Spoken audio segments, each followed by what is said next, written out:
கர்த்தருடைய பரிசுத்த நாமத்துக்கு ஸ்தோத்திரம். ஆண்டவர் கொடுத்த அன்புக்குரிய நாளுக்கு நன்றி சொல்லி இந்த நாள் விசேஷ நாள். ஆண்டவருடைய ஆலயத்திலே நாம் அனைவரும் பங்கு பெற்று கர்த்தரை முழு உள்ளத்தோடு ஆராதித்த நாள் என்று நான் விசுவசிக்கிறேன். முழு இருதயத்தோடு முழு ஆத்மாவோடு தேவனை நாம் தேடிய நாள், அவருடைய அன்பை ருசித்த நாள், அவரை முகமுகம் நம்ம அவருடைய பிரசன்னத்தில் நிரம்பிய நாள் என்று நான் விசுவசிக்கிறேன். கர்த்தராகிய தேவன் நமக்கு ஒரு வார்த்தையை கொடுத்திருக்கிறார் அல்லவா? இந்த வார்த்தை ஆண்டவர் கொடுத்த மகிமையின் வார்த்தை. வெளிப்படுத்துதல் 1:8 என்ன வார்த்தை? இருக்கிறவரும் இருந்தவரும் வரப்போகிறவரும் ஆகிய சர்வ வல்லமை உள்ள கர்த்தர் யார் தெரியுங்களா? நம்ம ஆண்டவர் இயேசு கிறிஸ்து தாங்க. நம் ஆண்டவர், நம் இயேசு கிறிஸ்து. அவருடைய இரண்டாம் வருகை நிச்சயம் நிச்சயம் நிச்சயம். அதை நம் கண்கள் காண்பது நிச்சயம் நிச்சயம். அவர் வரப்போகிறவராக இருக்கிறார். ஆயத்தமாக இருக்கீங்களா? நீங்கள் மட்டும் இல்லைங்க, உங்கள் பக்கத்து வீட்டுக்காரங்க, உங்கள் குடும்பத்தில் உள்ள உறவுகள் எல்லாரையும் நீங்கள் கிறிஸ்து இயேசுவுக்குள்ள ஆயத்தப்படுத்தணும். ஏன் தெரியுமா? அவர் தான் அல்ஃபாவும் ஒமேகாவும் இருக்கிறார். அப்படின்னு என்ன தெரியுங்களா? தொடக்கமும் அவர் தான், முடிவும் அவர் தான். இந்த உலகம் அவராலே தொடங்கப்பட்டது. இந்த உலகம் முடிய போறதும் அவரால் தான். அவர் தான் இந்த உலகத்தை முடித்து வைப்பார். இறை ஆட்சியை, உலகத்தின் இறை ஆட்சியை, அரசாட்சியை நிச்சயம் ஏற்படுத்த போகிறார். நம்பிக்கையோடு சொல்லுங்க. அதுக்குள்ள உங்க பக்கத்து வீட்டுக்காரங்க, உங்க வேலை செய்கிற உங்க நண்பர்கள், உங்களுக்கு கண்களுக்கு தெரிந்த அநேக மனிதர்களை நீங்க எல்லாரும் இயேசு கிறிஸ்துவுக்குள்ள மனம் திரும்ப வைக்கணும். என் அன்புக்குரிய பிள்ளைகளே, அவர் அல்பாவும் ஒமேகாவும் இருக்கிறார், ஆதியும் அந்தமுமாய் இருக்கிறார். அப்பேற்பட்ட தேவனுக்கு நீங்க செய்ய வேண்டியது ஆலயத்துக்கு போகிறது மட்டும் உங்க கடமை இல்லை.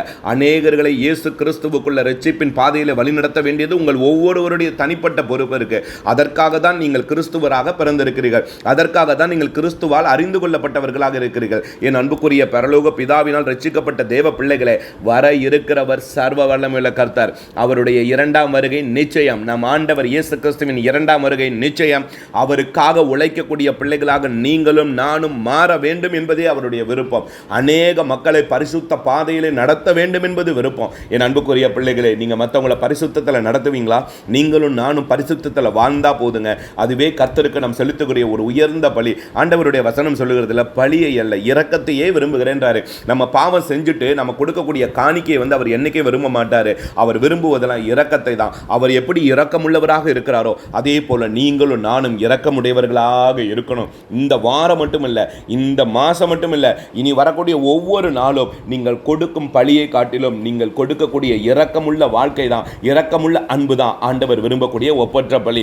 ஆண்டவருடைய இரண்டாம் வருகை நிச்சயம். அவர் வர இருக்கிறார். அவர் சர்வ வல்லமையுள்ள கர்த்தர். அந்த கர்த்தரை தொழுது கொள்ளப்படு. அவர் மேக ஸ்தம்பமாய் வருகிற பொழுது, மேகத்தில் மேக மகிமையிலே வருகிற பொழுது, மேக பிரசன்னத்தில் வருகிற பொழுது அவரை தொழுது கொள்ளுகிற பிள்ளைகளாக தயாராக இருக்க இன்றைய ஆயத்தமாகுங்கள். நீங்கள் ஆயத்தமாக வேண்டும் என்பதே கர்த்தருக்கு பிரியம். உங்களை வாழ்த்தி ஆசீர்வதிக்கிறேன். நீங்களும் ஆயத்தமாகுங்க. உங்கள் உறவுகளை ஆயத்தப்படுத்துங்க, உங்கள் கணவர்களை ஆயத்தப்படுத்துங்க, உங்கள் பிள்ளைகளை ஆயத்தப்படுத்துங்க. எல்லாரையும் கிறிஸ்து இயேசுவுக்குள் ஆயத்தப்படுத்துங்க. அந்த மேக மகிமையின் பிரசன்னத்தை நாமும் ஜெயித்து காட்டுவோம். ஆமேன், ஆமேன், ஆமேன்.